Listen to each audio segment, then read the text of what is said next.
I'm Eboni K. Williams, and this is Women's Rights Movement 2.0.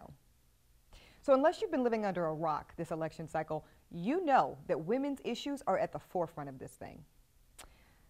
But I'm a little concerned because we've got so many catchphrases, right? There's the binders full of women, and there's this war on women from the GOP, and legitimate rape, and the debate as to whether that means anything. And I'm a little concerned that the partisanism of it all and the politics of it all are clouding how real and serious these issues concerning women's rights really are. Because you see, this is more important than partisan politics. It's more important than any one politician or party. This is about how we collectively, as women, are going to decide and define what it is to be a woman in America today and moving forward. But alas, this is an election cycle, so let's talk about where the candidates seem to stand on women's issues. We've got President Barack Obama, who's been very clear about his support of Roe versus Wade and maintaining abortion as a legal right in this country. We've seen that he's been very adamant about fair pay for women. In fact, the first piece of legislation he signed in office was the Lilly Ledbetter Fair Pay Act for women. And he seems to support, as evidenced in his Obamacare plan, payment for contraception for all women. To be completely honest, I'm not quite sure where Governor Romney falls on all of these issues because they do tend to change in all fairness. But let me tell you what I've seen him represent at one point or time during this campaign cycle. He has said he wants to overturn Roe versus Wade, thereby criminalizing abortion. He has said that he doesn't believe that contraception should always be paid for by the government. In fact, he says that certain employers should decide whether or not they're going to pay for contraceptives for their employees. And I really don't know where he stands or what he plans to do concerning fair pay for women in this country.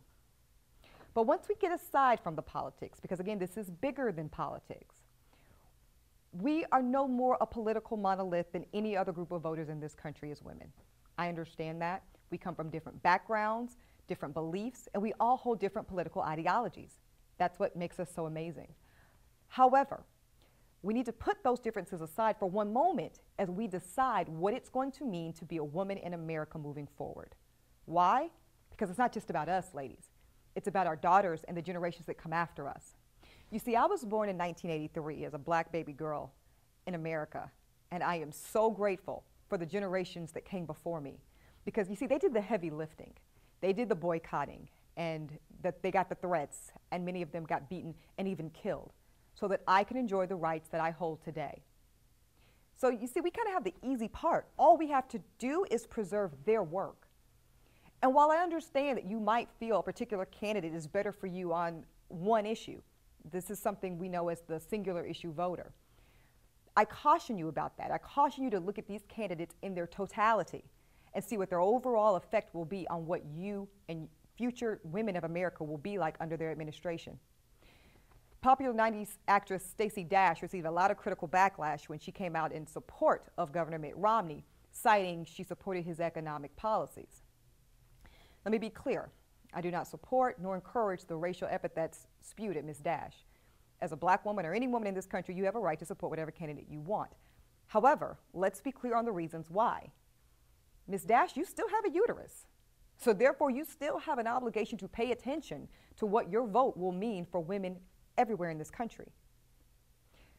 Ladies, if the 1920s and the 1960s were about women's rights movements and women's rights liberations, do we want 2012 to be about women's regression and limitations? I certainly don't want to be a part of that.